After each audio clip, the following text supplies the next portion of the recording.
Est-ce que le sexe est une parabole par rapport à la relation entre Christ et l'Église? Est-ce que cela a de l'importance pour la relation spirituelle entre un homme et une femme? Je vais dire oui. Le sexe est une parabole lorsqu'on en vient à la relation entre Christ et l'Église. Mais le sexe est également quelque chose de plaisant. Ça va bien au-delà du sujet d'être d'enseignement parabole. Toutes les relations humaines sont des enseignements paraboliques, bien sûr. Mais ils vont bien au-delà de cela. Les relations humaines,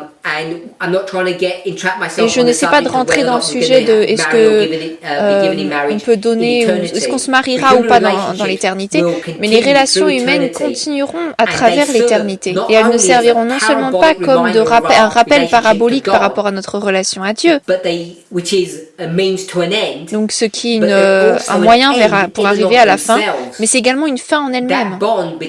Ce lien entre deux personnes, c'est une fin en soi-même et une fin plaisante en elle-même.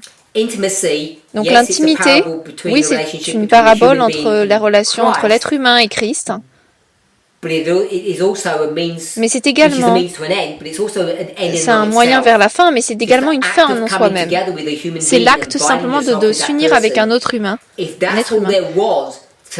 Si c'était tout ce qu'il y avait par rapport au mariage, et que cela ne nous enseignait rien par rapport à Dieu, s'il n'y avait pas de Dieu, et que c'est ce qui se passait et ce qu'on expérimentait, si vous pouviez argumenter que nous avons été créés et que nous avons évolué en cette race que nous sommes, avec tout ce qui est intact et qu'il n'y a pas de Dieu,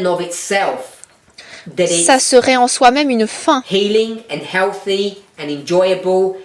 Ça guérit, c'est sain, c'est nécessaire, c'est agréable, toutes ces choses.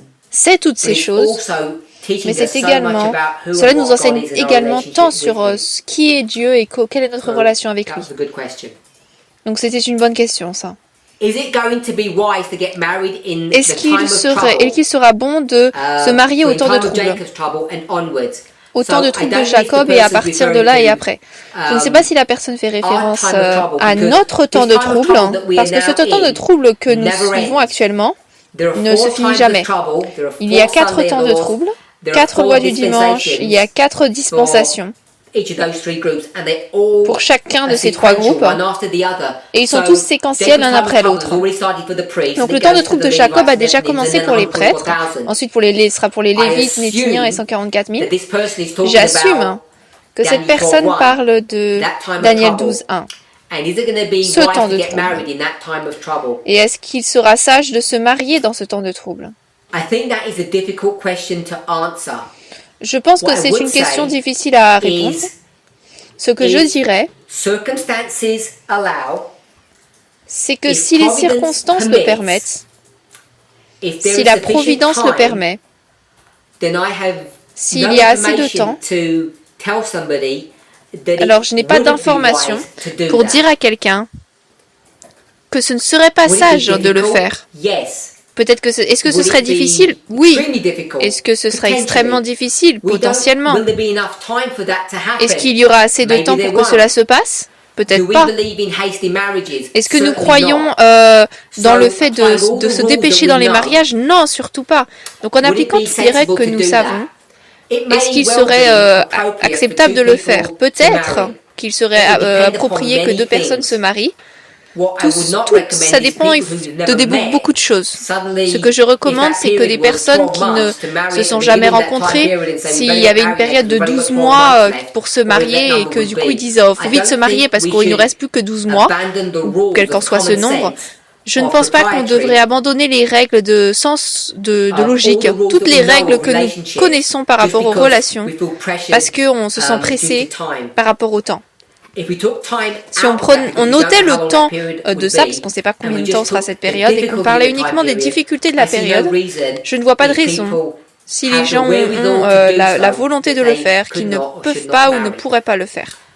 Donc, la personne, après avoir posé la question, donne ensuite un argument de pourquoi est-ce qu'il pense c'est mauvais. Non seulement il pose la question, mais en fait, d'après ce que je vois, il construit un argument sur pourquoi est-ce qu'il pense que ce serait pas bon de se marier. Il donne une citation biblique et de l'esprit de prophétie. La citation de l'esprit de la Bible, c'est 1 Corinthiens 7. 1 Corinthiens 7, versets 28 et 29. 1 Corinthiens 7, 28 et 29. Es-tu lié à une femme? Ne cherche pas à être libéré, car si tu seras libéré, si tu n'es pas lié, ne cherche pas une femme. Si une vierge se marie, elle n'a pas péché. Mais néanmoins, ils auront des troubles dans la chair. C'est pour ça que je vous évite cela. Donc je pense que c'est vraiment le verset 27. Je pense que c'est le verset auquel la personne fait référence, disant que si vous n'êtes pas marié, ne cherchez pas une femme. Et ils vont utiliser cet argument de Paul pour dire que peut-être on ne devrait pas se marier. Maintenant, l'explication de ces versets, je n'ai pas le temps de le rentrer dans cette semaine. On va peut-être y rentrer dans un passage, une période moment, plus tard. Donc là, je donne juste les versets, mais je ne vais pas répondre à ce que Paul traite et comment est-ce qu'on devrait gérer cela. Mais ensuite, celui qui pose la question donne une citation d'esprit de prophétie. Et ils vont dans l'événement des derniers jours, 37.1. Événement des derniers jours, 37.1. Et cela est pris de Témoignages à l'Église, volume 5, page 366. Donc, événement des derniers jours, 37.1 en anglais. Et également un autre passage qui est donc donc Témoignages pour l'Église, volume 2. 124. Et c'est page 124. Paragraphe 1. Ça, c'est la compilation en français, mais c'est la page en anglais. Je vais quand même le voir malgré tout. Donc je vais lire l'événement des derniers jours. Il est dit la chose suivante. En cette époque du monde, alors que les scènes de l'histoire de la Terre vont bientôt se terminer et que nous sommes sur le point d'entrer dans une période de trouble telle qu'il n'y en a jamais eu, moins les mariages seront contractés, mieux c'est pour tous, hommes et femmes. Donc là, c'est une déclaration assez claire qui dit que nous nous approchons du temps de trouble de Jacob, qui est le contexte de ce dont cette personne parle ici, le temps de trouble de Jacob. Et White dit, le temps de trouble qu'il n'y en a jamais eu, Daniel 12, 1 à 3. Et White dit, moins les mariages seront contractés, mieux ce sera pour tous, hommes et femmes. Et cela semble être une déclaration assez inspirée, assez claire, qu'on ne devrait pas se marier, jusqu'à ce que vous y pensiez un peu plus dans ce passage. Donc, je vous ai donné les deux références ici, 5T et 2TT.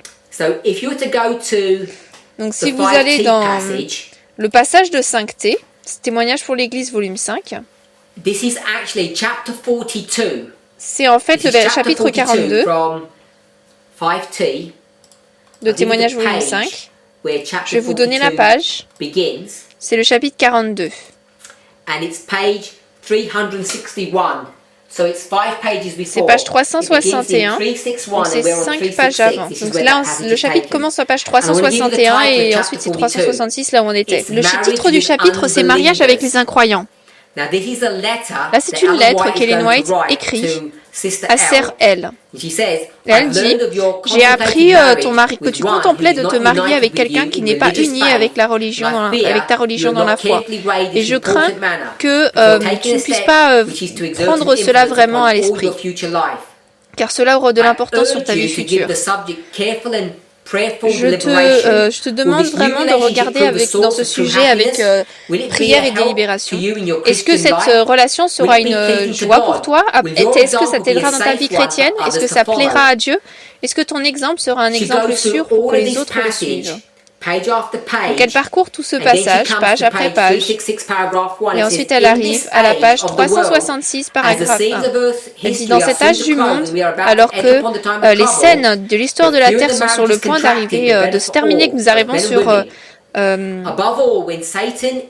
de trouble de Jacob, moins de mariages il y aura, mieux ce sera. Au-dessus de tout, Satan travaille avec toute la tromperie que les chrétiens fassent attention de ne pas se lier avec ces incroyants. Dieu a parlé. Tous ceux qui le craignent se soumettront à ces sages injonctions. Nos sentiments, nos impulsions et nos affections doivent s'écouler vers le ciel et non vers la terre, ni dans le bas, canal de base de la pensée sensuelle et de l'indulgence. Il est temps maintenant que chaque âme se tienne comme devant le Dieu qui cherche son cœur. Donc ce passage, qui est pris de l'esprit de prophétie et que les gens trop souvent utilisent pour prouver que nous ne devrions pas nous marier alors que nous arrivons du temps de trouble de Jacob, c'est en fait une mauvaise compréhension de ce qu'Élénoï te dit ici. Son point, c'est que nous ne devrions pas nous marier, à des incroyants alors que nous approchons de la fin du monde. Quelqu'un a posé la question la semaine dernière, est-ce qu'il est approprié en fait, d'introduire quelqu'un dans le haut mouvement. La manière dont il le disait, c'est parce que vous les aimez bien, vous êtes attiré par la personne, vous voulez la marier, donc ce que vous allez faire, c'est les convertir dans le mouvement pour que vous puissiez vous marier avec elle. Et ça, c'est un exemple de ce qui se passe dans cette situation. Nous approchons du temps de trouble de Jacob. Il est dangereux pour que des chrétiens aillent dans le monde pour penser qu'ils vont pouvoir gagner le monde à eux, parce qu'en fait, le monde va les gagner. Si vous allez dans le contexte de l'autre passage, Testimony Treasures Volume 2, qui est Testimony Treasures, page volume 2, 124.1. This is again, the same chapter title. It's called Ça, c'est de nouveau le même titre de chapitre, Mariage avec les incroyants. Et là, il y a une sous-section. Et la section, c'est comme au jour de Noé. Donc, c'est le même passage. Moins de mariages, mieux ce sera. Et là, c'est dans le contexte de l'histoire de Noé, où il nous est dit que les gens se mariaient et donnaient en mariage. J'espère que nous savons tous que lorsque vous retournez dans le livre de Genèse, donc il est parlé du mariage. It talks about men and women marrying. This is Genesis 6 verse 2. Genesis 6 verse 2. Donc là on est dans Genèse 6 verset 2.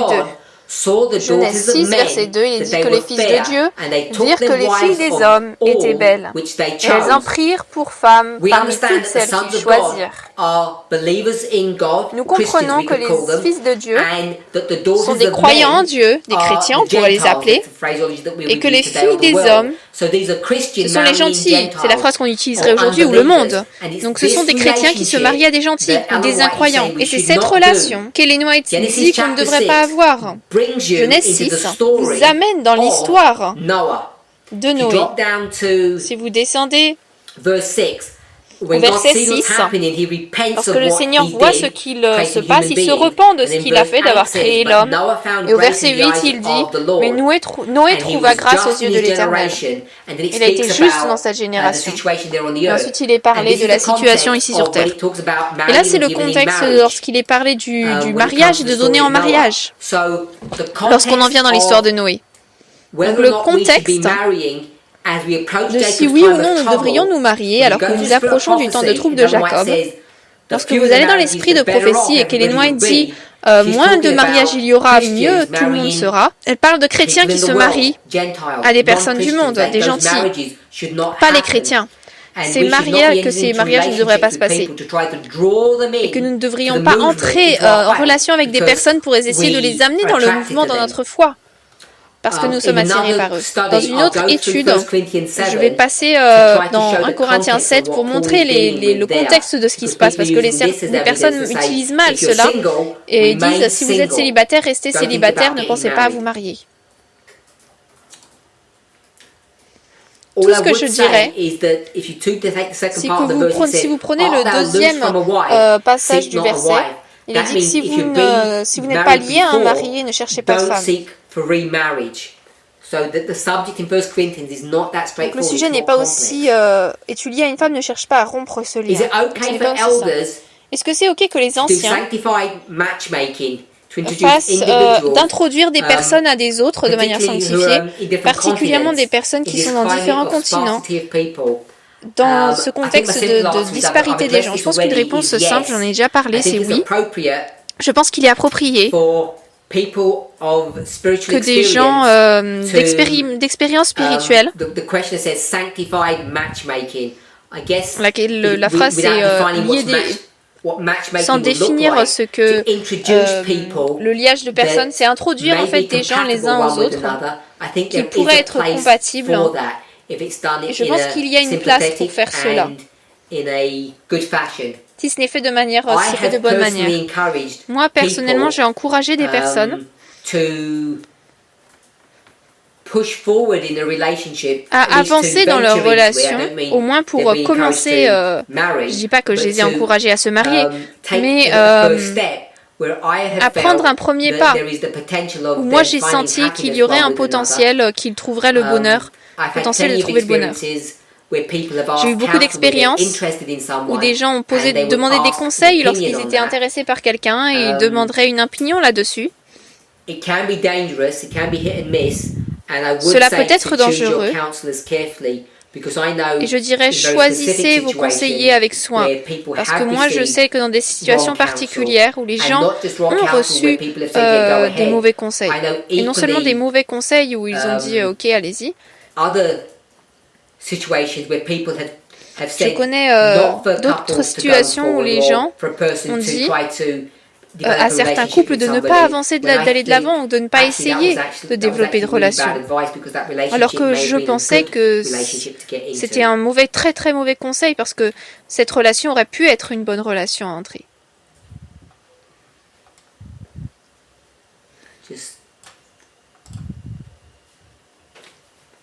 Next question. Question suivante. Comment est-ce que le mouvement gère un couple qui ont conçu un enfant en dehors du mariage? Comment est-ce que Jésus a traité avec Marie-Madeleine? Comment est-ce que Jésus a traité avec Simon, le pharisien, le lépreux? Je ne sais pas si les gens connaissent cette histoire, mais c'est Simon. Là, nous parlons de la fête de Simon, où Marie-Madeleine est présente.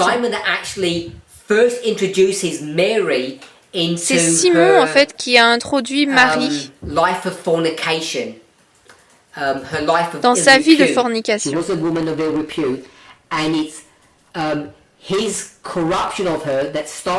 Elle était une femme de mauvaise réputation et c'est sa corruption qui l'a amenée, qui l'a conduit dans ce chemin. Je ne dis pas que entre eux ils ont eu un bébé, mais ce que je dis qu'en ces jours-là, si vous aviez la réputation que vous n'étiez plus une vierge avant le mariage, vous étiez condamné à un futur très mauvais. Et Simon avait fait cela à Marie. Il avait détruit sa capacité à être une femme normale dans la société. Je ne connais pas les détails de ce qu'il a exactement fait à elle, mais il l'a conduit dans une fornication, dans la prostitution. Et le seul point pour lequel j'amène cette situation, c'est comment Christ a-t-il géré ou a-t-il agi par rapport à ce couple. Pas qu'ils étaient un couple, mais par rapport à ces deux personnes qui étaient entrées dans la fornication d'une manière ou d'une autre. Ils avaient leur vie précédente qui avait été nettoyée et cela n'a pas été retenu contre eux.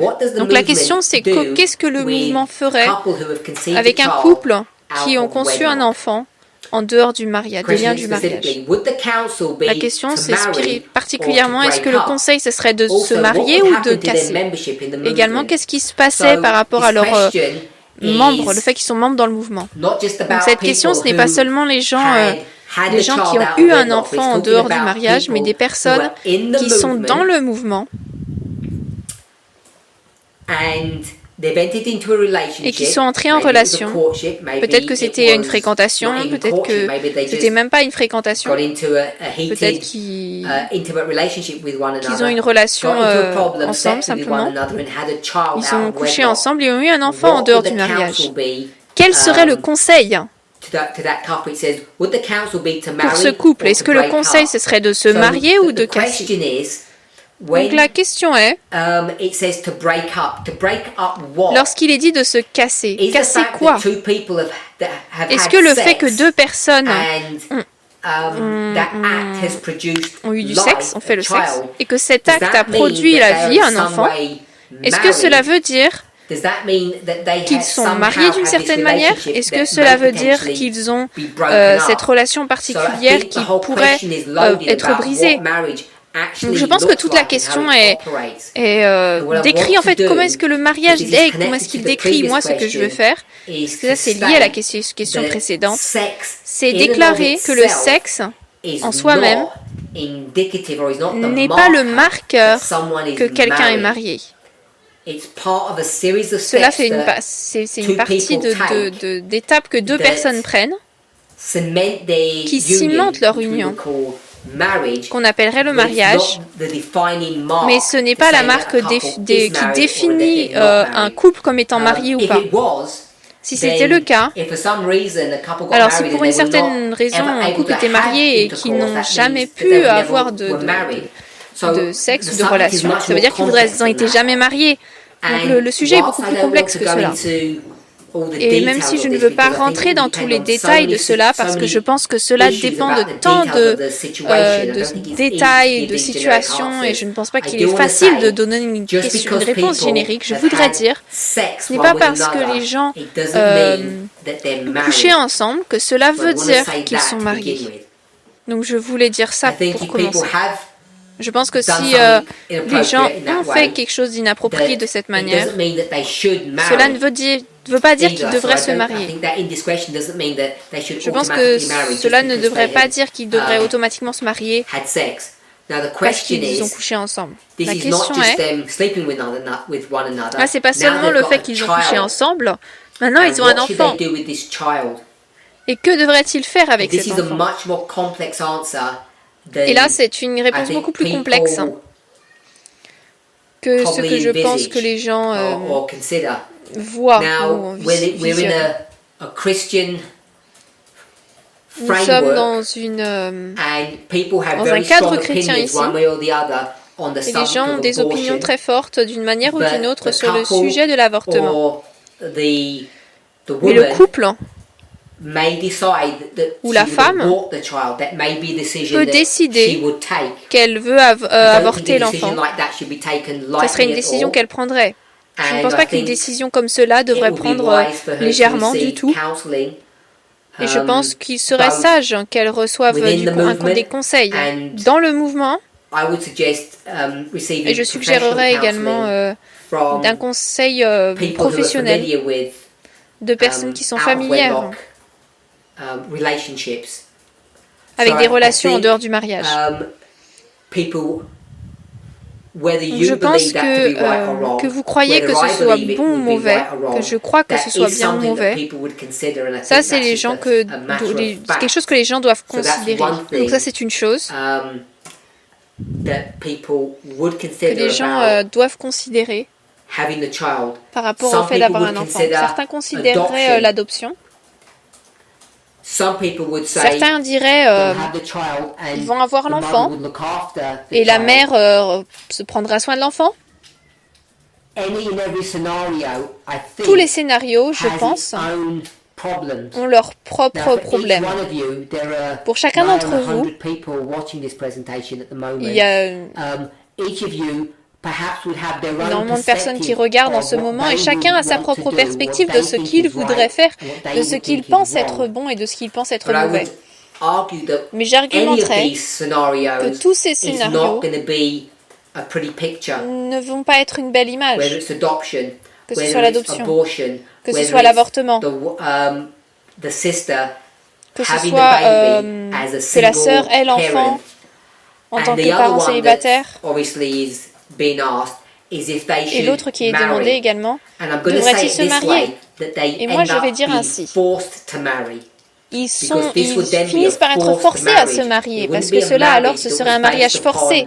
Ça ne serait pas un mariage qui serait basé sur, je vais dire, sur l'équité, ou pour les bonnes raisons. Ce mariage maintenant est conduit par le fait qu'il y a une vie, la vie d'un enfant, qui est introduite dans ce scénario. Et c'est pourquoi le couple, peu importe quel soit le mot qu'on veut substituer pour être forcé, ils sont forcés, conduits dans cette situation, dans cette relation, parce qu'ils pensent que c'est la bonne chose à faire. Et moi, je suggérerais que dans beaucoup de cas, peut-être dans un certain nombre de cas, beaucoup de cas, ça ne serait pas la bonne décision à prendre. De se marier à quelqu'un parce que vous avez fait une erreur et qu'un enfant est né de cette erreur, qu'un enfant a été conçu. Je ne pense pas qu'il est à moi de dire aux gens quelle est la bonne réponse, quel conseil est-ce que moi je donnerais. Je ne pense pas que je suis en position de donner un conseil tel que celui-là. Je pense qu'ils auraient besoin de conseils de personnes dans le mouvement. Je pense qu'ils auraient probablement également besoin, tout dépend quelles sont leurs options, presque très certainement un conseil séculier, professionnel de ceux qui ont de l'expérience dans cette situation. Et je ne pense pas qu'il y ait une bonne réponse à cela. Mais ce qu'il faut être, c'est être franc et candide par rapport aux différentes options. Ce que j'essaie de faire, c'est d'être... que ce couple, différentes options que ce couple pourrait prendre. Il pourrait se marier, il pourrait rester séparé, la sœur pourrait porter l'enfant jusqu'à l'accouchement et garder l'enfant en tant que mère célibataire. Elle pourrait ensuite se marier dans le futur. Si elle trouvait un mari digne, elle pourrait adopter l'enfant. Elle pourrait considérer l'avortement comme une option pour elle-même,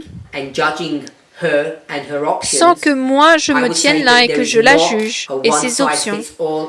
Je dirais qu'il n'y a pas d'une réponse qui correspond à tous par rapport à cela.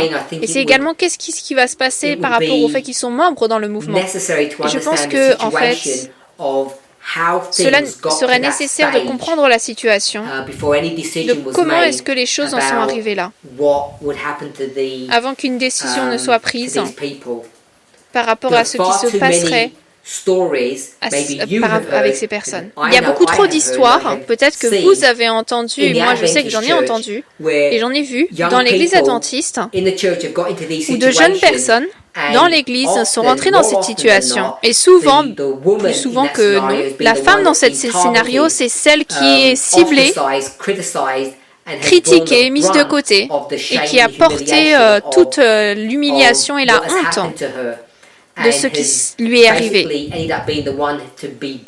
Et cela, en fait, elle finit par être celle qui est blâmée par ce qui s'est mal passé.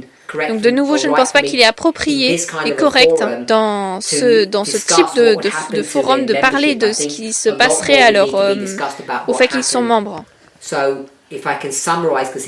Donc si je peux résumer, parce que ça c'est une question importante, je ne sais pas si elle affecte quelqu'un en vrai dans la vie en ce moment qui écoute. Je ne sais pas si c'est une question théorique ou s'il le pose pour eux-mêmes ou pour quelqu'un d'autre. Deux personnes dans le mouvement, qu'ils soient en fréquentation ou non, font une erreur, couchent ensemble et ont un enfant. Ils conçoivent. Quelles sont leurs options? Est-ce que notre conseil, c'est qu'ils se marient ou qu'ils cassent? Je dis qu'il n'y a pas de conseil ainsi. Il faudrait que cela soit discuté. Ils devraient être aidés pour arriver à une décision par eux-mêmes. Il n'y a pas une réponse qui correspond à tous. Le mariage, donc là, se marier et casser, c'est les décisions qui ont été présentées dans la question, mais les deux ont leurs problèmes. Se marier, ce n'est pas, dans beaucoup de ces situations, l'option idéale, ou la seule option d'ailleurs qui est disponible. Donc, je voulais juste faire ce point, le rendre clair. Donc, certaines personnes ont dit absolument, je l'ai vu se passer à une jeune femme ici, dans ce pays, peu importe quel pays, et il est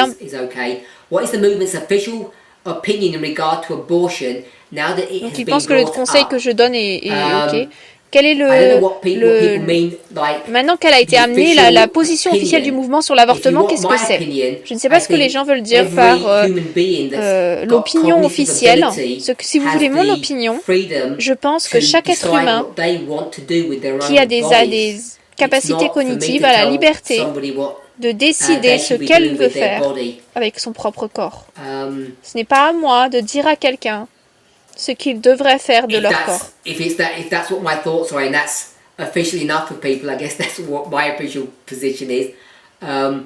c'est ce que sont mes pensées, alors si c'est assez officiel, c'est ma position officielle. Je ne sais pas si les gens voudraient consulter d'autres officiels dans le mouvement.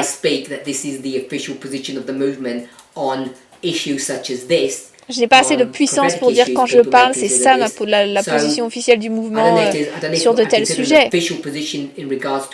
Sur les sujets prophétiques, les gens pourraient considérer cela, mais je ne sais pas si on peut le considérer une position officielle par rapport à l'avortement. Mais ma position, c'est que nous n'avons pas de droit à forcer les gens à faire des choses contre leur conscience. Le sujet de la sainteté de la vie est un sujet complexe. Et je pense que les gens ont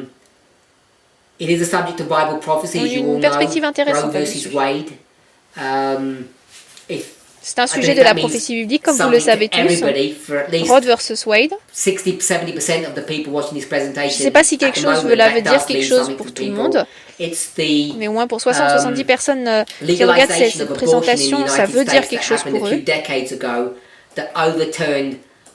C'est la légalisation de l'avortement aux États-Unis qui s'est passée il y a quelques décennies, qui a transformé, qui a retourné des centaines d'années en fait d'abus de femmes. Le sujet de l'avortement est un sujet très complexe, mais dans tellement de niveaux, à trop de niveaux. C'est pas seulement par rapport à la sainteté de la vie ou la vie de l'enfant, mais c'est à propos de l'abus de la femme. Et lorsque nous prenons de la perspective du sexisme, je pense que tout le sujet prend une nature différente, une caractéristique différente. Et nous devons la traiter avec beaucoup de soin dans ce mouvement, dans cette dispensation. Okay, I'll move on. Je vais donc avancer. Comment est-ce que le mouvement aiderait un couple qui essaie de se guérir de l'infidélité? En fait, la question, c'est l'adultère. Donc un couple.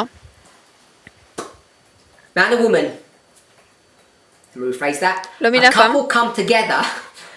Je vais redire ça comme ça. Un couple s'unit.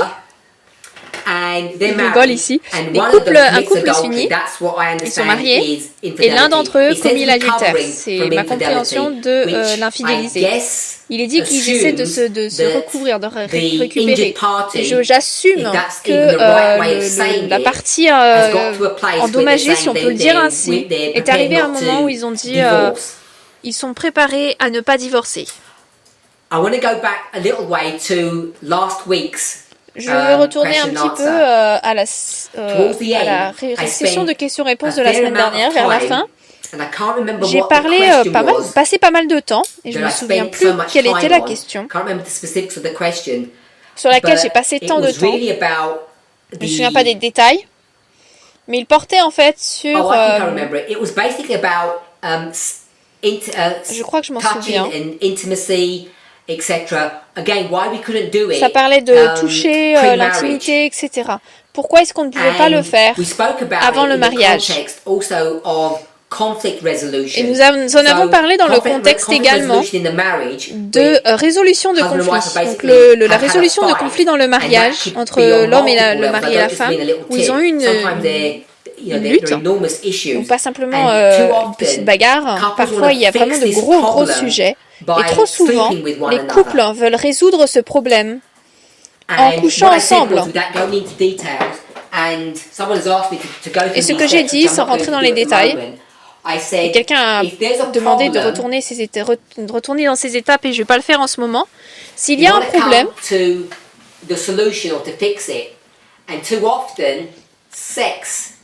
vous pouvez arriver à la solution, le fixer, et trop souvent, le sexe devient la manière numéro 1 de résoudre ce problème. On a eu des arguments, on a eu un problème, donc on va résoudre le problème, on va coucher ensemble. Cette intimité va résoudre un peu tous les problèmes. Maintenant, en s'unissant, en tant que couple, comme cela, peut aider. Ça peut un peu couper les points, mais ça ne résout pas le problème. Ce que j'ai dit la semaine dernière, c'est qu'il y a un certain nombre d'étapes qu'il devrait prendre en premier.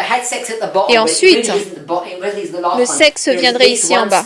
En fait, j'avais le sexe à la fin. C'est vraiment le dernier, en fait. Mais il y a au moins une étape encore après le sexe. Le sexe, c'est juste une partie de cette solution.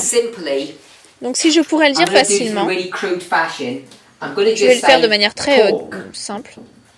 Je vais dire ici parler. Il faut parler avant d'agir. Et ça, c'est vraiment basique. Hein. Et la raison pour laquelle j'ai mentionné cela de nouveau, c'est ce que je veux dire, c'est que lorsque nous avons ces problèmes et que vous essayez de fixer ce problème, le problème fondamental ou qui soutient cela, si ça c'était le fondement sur lequel nous construisons un bon mariage, lorsque nous avons fait cette étude sur la nature de l'homme en 2017, j'ai dit quelque chose qui, je pense, est important à savoir. Je pense que c'est en fait correct. Mais les gens l'ont trouvé provocatif. C'est cela. Vous allez voir encore et encore dans l'esprit de prophétie, lorsqu'Ellen White parle de notre chrétienté, elle dit « Nous ne sommes pas censés baser les choses sur nos émotions. Nous sommes censés baser les choses sur des principes, sur la loi, sur le bon et le mauvais, pas une émotion, pas sur les sentiments. » Et quel que soit correcte Ellen White, peu importe combien est-ce qu'elle est correcte sur cette position, et je ne doute pas qu'elle est correcte, mon argument en 2017, c'était que cette chose ici, toute la chose, c'est une machine. Si on peut penser à un être humain, corps, âme et esprit, c'est une machine, et cette machine est conduite par une chose. Et cette chose elle est conduite, elle n'est pas conduite par la logique, ni par la raison, mais elle est conduite par les émotions. Donc cette machine est en fait une machine émotionnelle. C'est ce qui conduit tout ce qui est à propos de nous, nos émotions. Nous pouvons prétendre que ce n'est pas le cas. On peut lire une citation d'Esprit de prophétie qui dit que nous ne sommes pas censés consulter les sentiments, mais les principes, sans pleinement comprendre ce qu'Ellen White veut dire lorsqu'elle dit cela. Mais moi, ce que je dis, c'est que la réalité est que nous sommes conduits par nos sentiments, nos émotions. Et le principal qui nous conduit, c'est l'amour. Nous sommes des machines qui cherchent l'amour. Nous cherchons l'amour. Et nous sommes conduits à donner de l'amour. Je vais utiliser un autre mot, attaché à l'amour, qui est l'affection. Parce que je pense que les gens ne comprennent pas vraiment ce que l'amour veut dire. Les gens vont dire les 3 différents types de l'amour en grec. Ou ils vont dire que l'amour c'est une loi, l'amour c'est un principe. Dieu est amour. Il y a différents vents de doctrine qui se passent dans le mouvement lorsque on parle de ce qu'est l'amour. Et qui est et qu'est-ce que Dieu ? Et beaucoup de mauvaises compréhensions sur comment est-ce que les relations fonctionnent et l'égalité. Je dis qu'au niveau principal, c'est l'amour. Lorsque nous parlons donc de l'égalité, ça porte vraiment sur le fait de donner et recevoir de l'amour. Et je vais utiliser un autre mot que je viens de dire, c'est l'affection. Le plus gros problème que les gens ici ont dans leur relation, c'est qu'ils ne savent pas comment montrer l'affection l'un avec l'autre. Ils ont des problèmes à s'aimer les uns les autres. Donc la question était, comment est-ce que le mouvement aide un couple qui essaie de remonter de l'infidélité? Et ce que je veux dire, c'est qu'à moins qu'il y ait une situation inhabituelle, la raison pour laquelle l'adultère, ils ont utilisé le mot infidélité, mais c'est la raison pour laquelle l'adultère se passe dans un mariage, ce n'est pas parce qu'une personne est mauvaise, ou qu'une personne est mauvaise, ou quelque chose comme ça. L'adultère est un indice d'une cassure complète dans une relation qui fonctionne correctement entre deux personnes. Si je peux le dire ainsi, l'adultère se passe parce que les deux personnes dans cette relation ont échoué l'un à l'autre.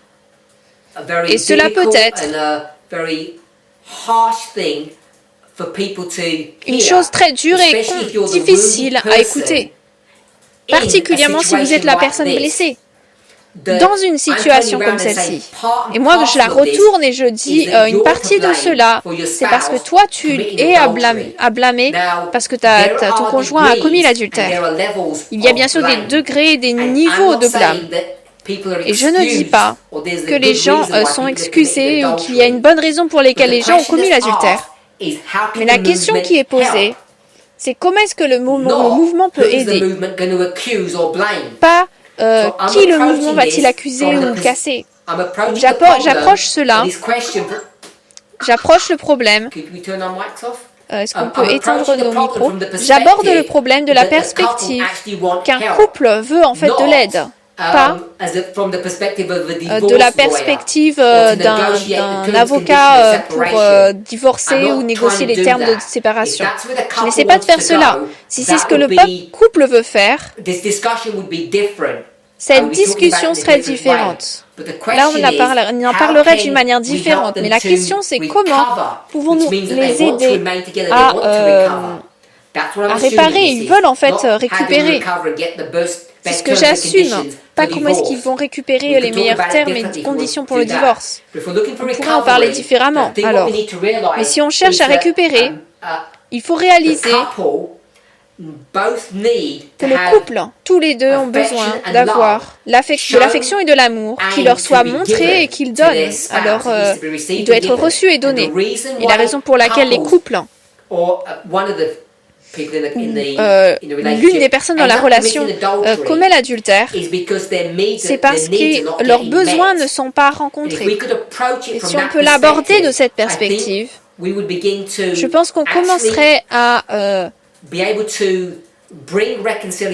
pouvoir amener la réconciliation et à aider à soutenir un couple pour qu'ils puissent rester ensemble et que leur mariage puisse être ramené à un niveau même, un niveau égal. Il faut réaliser qu'il y a une cassure dans la relation entre ces deux personnes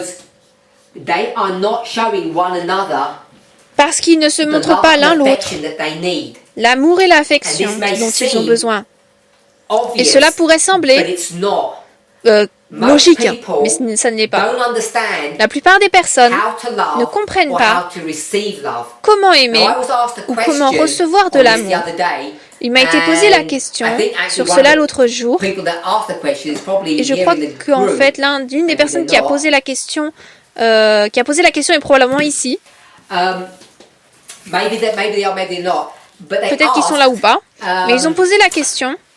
Je vais essayer de voir si je peux retrouver la question parce qu'elle était bonne.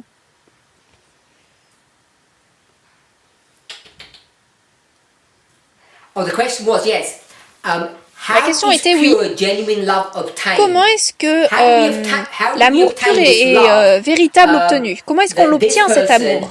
Que cette personne a besoin de recevoir. Donc là voilà, cet nuage il y a d'amour. Et cette personne a besoin de recevoir cet amour pour lui permettre de recevoir et de la donner à l'autre personne. D'où obtient-il cet amour, ce mari, pour le donner à sa partenaire? D'où est-ce qu'il vient? Et malheureusement, je dis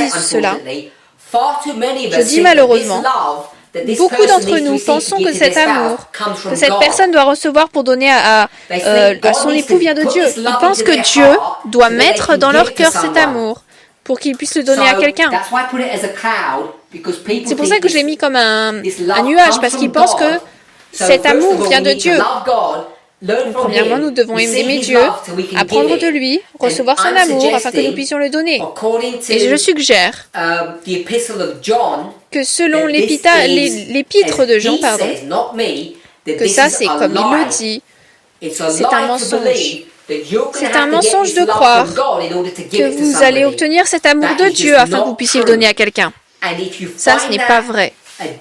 Et si vous trouvez cela quelque chose, une pilule difficile à avaler, je voudrais vous en rappeler que cette relation est une relation de procuration. C'est une relation de procuration par rapport à Dieu. Le naturel, le physique nous apprend par rapport au spirituel. Notre relation spirituelle avec Dieu nous est enseignée à travers notre lien avec un autre être humain. Donc on ne peut pas recevoir le spirituel ici, voilà, pour qu'il nous enseigne par rapport au littéral. C'est pour ça que Jean dit que c'est un mensonge. Et nous avons parlé de cela longtemps au Portugal au début de l'année, l'importance de comprendre ce concept. Parce que l'adventisme conservateur, même ce mouvement, ont tellement ces choses complètement à l'envers et ça fait peur en fait. Ça fait peur de croire que la manière dont vous allez résoudre votre mariage, c'est en devenant ce super chrétien et apprenant l'amour de Dieu pour que vous puissiez le donner à votre conjoint. Ça ne fonctionne pas comme ça. Et la raison pour laquelle cela peut être prouvé, je peux le prouver, et je l'ai communiqué à mon ami là-dessus. Ça, ce n'est pas un mariage. Ça, c'est un parent. Ça, c'est un bébé. Et la question que j'ai posée, cet amour dont il est parlé, comme étant amour un vrai et véritable. J'ai demandé qu'est-ce que veut dire l'amour vrai et véritable. Et on a donné un peu une définition de l'amour vrai et véritable et authentique. Si je peux trouver... véritable, ça veut dire vrai, et pur, ça veut dire sans égoïsme. Et j'ai posé la question, quelle est la relation la plus simple que vous connaissez qui parle d'un amour sans égoïsme? C'est l'amour qu'un parent donne à l'enfant. C'est sans égoïsme et il est réel. Et la question c'est, d'où est-ce que le parent prend cet amour? Et tous, nous savons qu'ils n'ont pas obtenu de Dieu. Cet amour que les parents ont pour les enfants, c'est construit en eux-mêmes.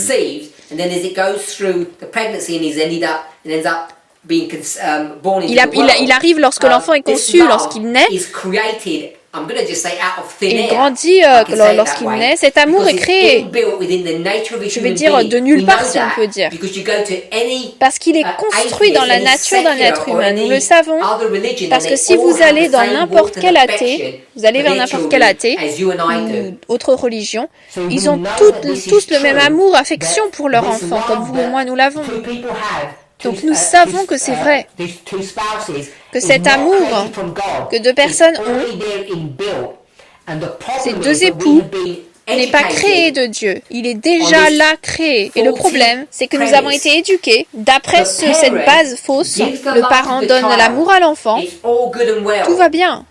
Maintenant, est-ce que l'enfant rend l'amour aux parents? Non.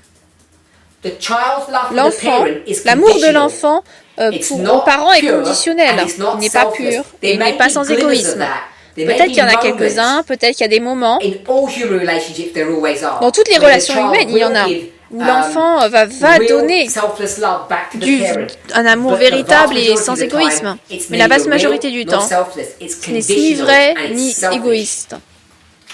C'est conditionnel, égoïste. Mais là, c'est ce courant d'un seul côté. Normalement, ce que nous sommes enseignés à croire, c'est que lorsque vous êtes enfant, vos parents vous doivent quelque chose. Votre parent vous doit quoi? Il vous doit un amour vrai et sans égoïsme, ou l'amour vrai pur. Et si le parent ne le donne pas, l'enfant va devenir fou. Et un peu plus tard, ils vont commettre le propre crime que leurs parents ont fait. Qu'est-ce qui se passe lorsque cet enfant grandit en adulte? Et maintenant, il se marie. Nous avons formé cet enfant en disant que lorsqu'il sera plus grand, tu dois faire quoi? Tu dois développer cette résilience, cet état d'esprit, que toi, tu peux gérer la vie tout seul. Que tu dois gérer tes propres affaires, que tu n'as besoin de personne.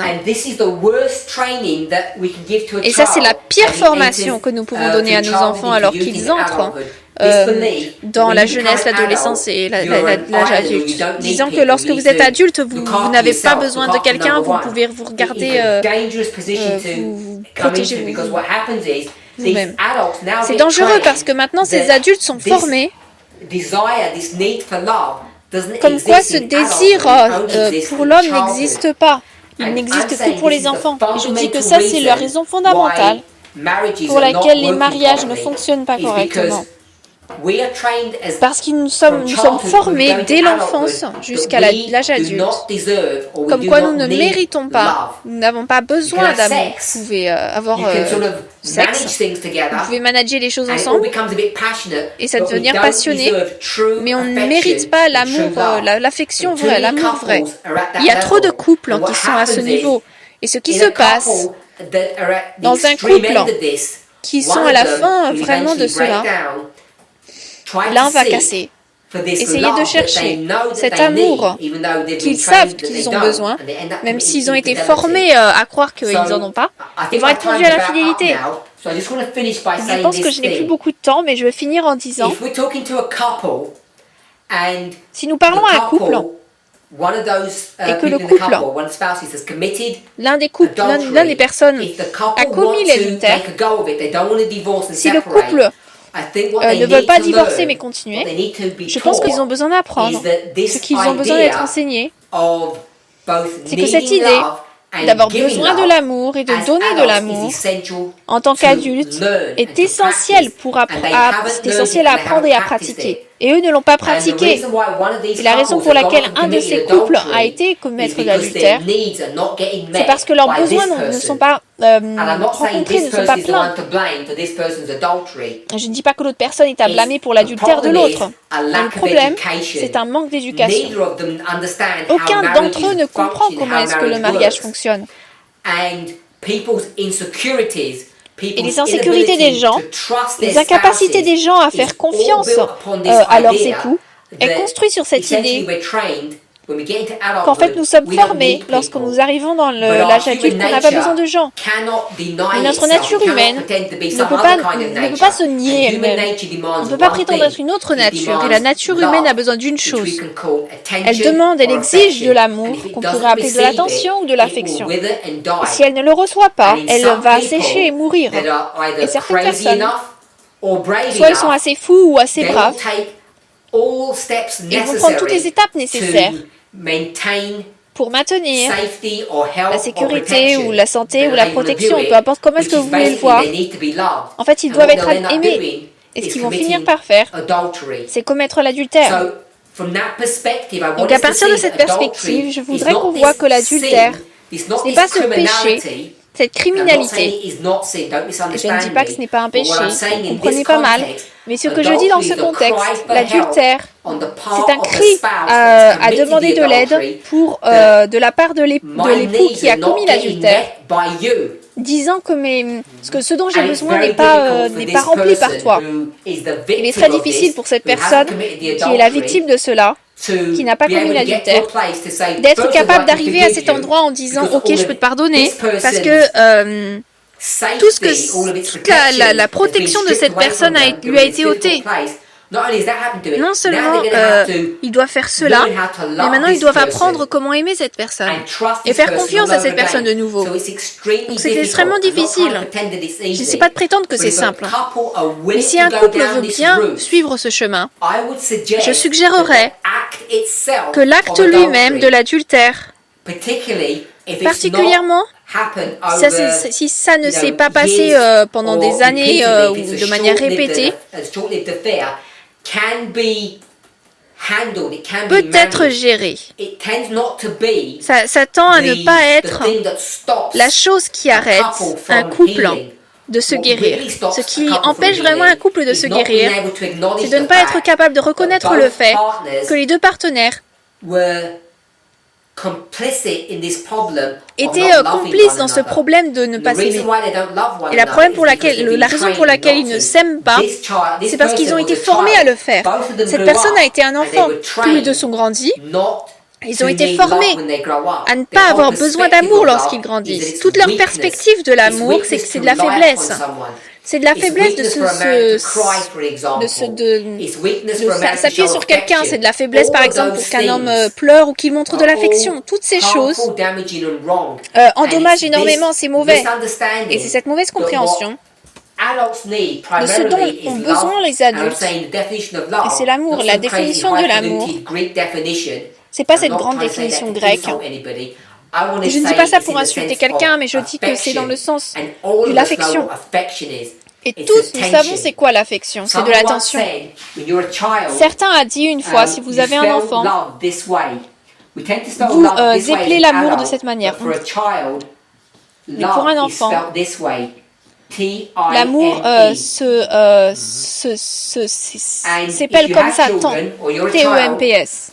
Si vous avez des enfants, si vous êtes enfant, si vous n'êtes pas un enfant, c'est ça, demandez-leur, c'est ça la définition. Vous pouvez leur donner tant d'argent que vous voulez, mais ils n'en arriveront jamais où il y aura vraiment un vrai amour entre parents-enfants. Le vrai amour se passe en passant du temps. Et les gens mettraient devant un temps de qualité. Donc je ne veux pas trop rentrer dedans, mais la manière dont vous montrez à un enfant que vous l'aimez, c'est en passant du temps. C'est pas en leur donnant des choses. Ça marche pas. C'est vraiment un trou de plaisir, mais les enfants savent quand on les aime, ils le sentent. Mais lorsqu'on grandit, de l'âge d'enfant à adulte, nous sommes formés automatiquement par tout ce qui se trouve dans la société, à croire que nous n'avons pas besoin d'amour. Les hommes utilisent ce terme fou. Je ne sais pas si il y a des personnes d'autres pays ici. Aux États-Unis, ils disent sois un homme en fait. On va dire sois un homme, prends soin de toi. Arrête de montrer tes émotions, grandis. Lorsque tu as un ado qui crie, tu dis mais allez, sois un homme, ne sois pas comme ça. C'est inculqué dans les gens, particulièrement les garçons, de ne pas s'attendre à recevoir l'amour lorsqu'ils grandissent. Et si vous grandissez sans avoir besoin de recevoir de l'amour, en fait vous n'en donnez pas parce que vous ne voyez pas l'importance. Et la plupart des adultes ne savent pas vraiment comment donner de l'affection, ils ne savent pas à quoi ça ressemble, ils ne savent pas comment est-ce que cela fonctionne, ils ne savent pas comment montrer les émotions. Et la raison pour laquelle tout cela est si dangereux, particulièrement pour nous en tant qu'adventistes, les chrétiens, c'est cela. Ça, c'est une personne. Cette personne dit, moi, j'ai besoin d'amour de toi. Et cette personne dit, je ne vais pas te donner de l'amour. Je ne sais pas comment la donner. J'ai pas été formée comme ça. Alors cette personne va faire quoi? Elle va pleurer? Non, elle va dire, eh ben moi, j'ai été formée comme ça dans mon église. Que les gens, de toute façon, sont mauvais, corrompus, pécheurs, ne sont pas nés de nouveau, donc je peux m'attendre à quoi? Je ne vais pas recevoir d'amour d'eux. Donc c'est ce que je vais faire? Je vais faire ce dont j'ai été formé à faire. Je vais chercher où pour mon amour? Vers le ciel. Et ensuite, ce qu'ils vont faire, c'est qu'ils renforcent cette relation brisée et ils se tournent vers le ciel pour qu'il y ait un confort et l'amour dont ils ont besoin. Et pourquoi est-ce que ça ne va pas marcher? De la même manière que cela ne va pas marcher. Parce que cette règle brise la règle de la parabole. Et ça, c'est juste un argument théologique. C'est même pas dans la praticité de la question. Théologiquement, vous ne pouvez pas aller voir Dieu pour accomplir vos besoins d'amour. Ça ne peut pas et ne marchera pas. C'est un modèle brisé. Et c'est pour ça que nous, en tant que chrétiens, nous sommes en plus grand danger que les athées, parce que les athées ne peuvent pas se tourner vers là-haut. Donc un athée va divorcer et se marier à quelqu'un d'autre. Se marier, se divorcer, le divorce et le remariage, c'est une meilleure solution que d'aller voir Dieu. Parce qu'au moins ils savent que... Et ne comprenez pas mal ce que je dis, je ne recommande pas l'adultère ou le divorce et le mariage. Je ne dis pas cela, mais je dis, au moins ces personnes dans le monde savent comment fonctionnent les paraboles parce qu'ils vont se transformer dans une relation et vont aller horizontalement vers une autre personne. Et alors là, il y a une possibilité qu'ils peuvent recevoir ce dont ils ont besoin. Ce qu'ils ne vont pas faire, c'est aller vers le haut, vers le ciel, et briser les règles de l'enseignement en parabole. Parce qu'il nous est donné ces relations humaines pour comprendre comment est-ce que les choses fonctionnent dans la sphère du ciel. Ce que cette personne a besoin de faire, c'est de ne pas... il n'est pas dit, alors je vais aimer Dieu parce que tu es un pécheur de toute façon. Ce que la personne a besoin de faire, c'est comprendre les règles des relations qui sont basées sur ce principe d'amour. Et si vous pouvez faire cela, alors si vous êtes adventiste et que vous soyez adventiste et que l'autre soit athée, peu importe, vous pouvez tous les deux comprendre le langage de l'amour. Et si vous faites cela, vous pouvez avoir un mariage heureux. Et vous pouvez reconnecter l'amour de la manière dont il est censé faire, d'être en humain, d'humain à humain. Je dis que c'est pour ça que l'adultère se passe à son niveau principal. Je ne dis pas qu'il y a d'autres personnes méchantes, etc. ici. Il y en a, des hommes et des femmes qui font de mauvaises choses. Mais là, on parle de personnes normales. Ça, c'est le conseil que je donnerais à un couple qui voudrait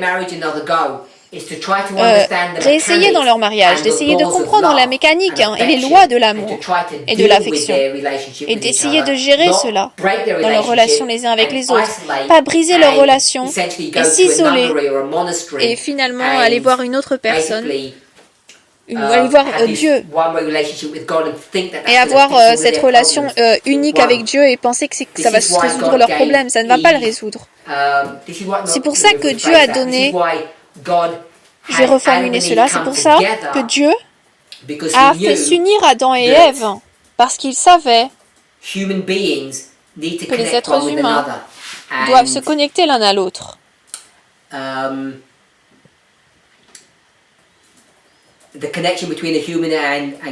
le lien entre les humains et Dieu, c'est suffisant. N'est pas suffisant. Quelqu'un a dit cela. Tu dis que l'adultère est un résultat d'une cassure entre les couples, lorsque les besoins de la personne qui a commis l'adultère ne sont pas remplis. C'est vrai, mais est-ce que parfois ça ne peut pas être différent et par exemple... l'autre personne qui a commis l'adultère, c'est un problème... J'ai dit ça tout à l'heure. Ça, on parle là d'une relation normale, de personnes normales. Il y a des personnes, je ne sais pas si c'est un terme qu'on utilise, ils vont juste tout simplement être abusifs. Donc là, je ne parle pas d'extrêmes, de situations extrêmes comme celle-ci. Beaucoup de ces personnes qui ont un problème mental ou qui sont dans les extrêmes de la société, parfois leur situation, c'est un résultat de cette formation de vie. Mais là, je ne parle pas de cela, je parle de personnes normales. De telles personnes dans le mouvement, je pense que nous sommes tous normaux, qui se sont entrés dans une situation difficile. Je parle de la vaste majorité d'entre nous, qui sommes dans cette situation, difficile. En suivant un de tes points, tu as mentionné, est-il vrai que tu dois être entier et un en Christ avant d'être marié. Non, je pense que c'est quelque chose de dangereux à faire.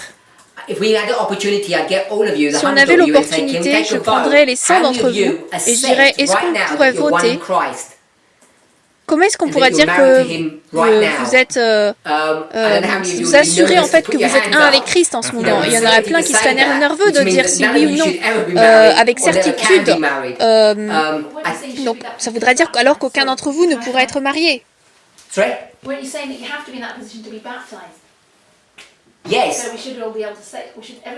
Est-ce qu'on devrait être dans cette position pour être baptisé? Oui. Mais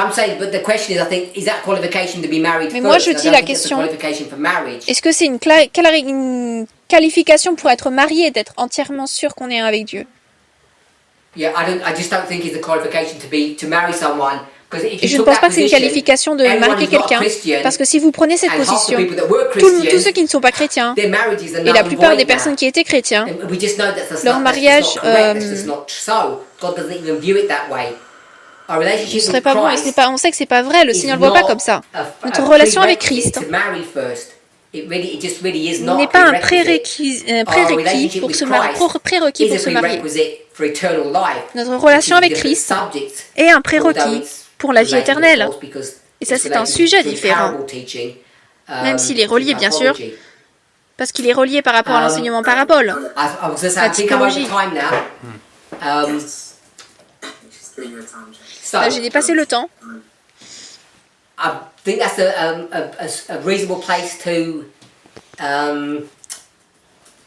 Je pense que c'est un endroit assez raisonnable où est-ce qu'on en est pour s'arrêter dans notre étude. J'espère que tout le monde est OK avec ça. Nous n'avons pas fini les questions. J'espère que j'ai pas causé trop de problèmes. Les gens posent des questions sur les chats. Je ne sais pas comment accéder à ces questions. Peut-être que quelqu'un peut le faire et ils peuvent me les envoyer pour qu'on puisse garder ces questions. J'espère que cela a été éducationnel et que le Seigneur, Dieu voulant, va se rencontrer sabbat suivant au même moment.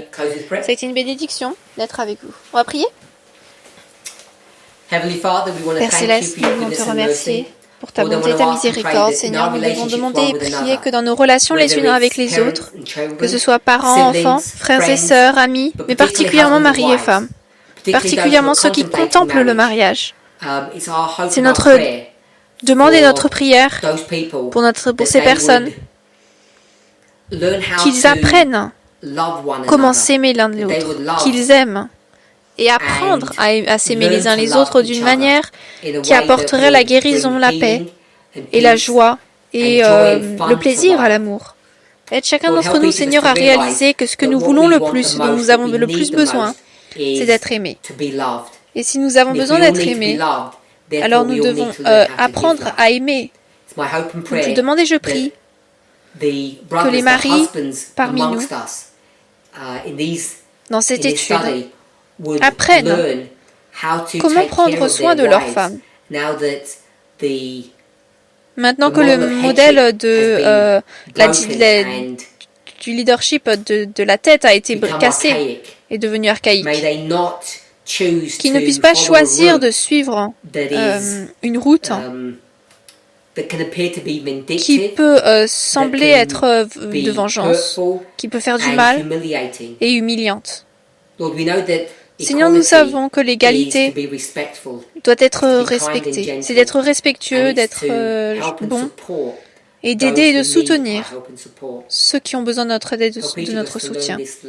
Aide chacun d'entre nous à suivre ceux qui suivent le langage de l'amour. Amen.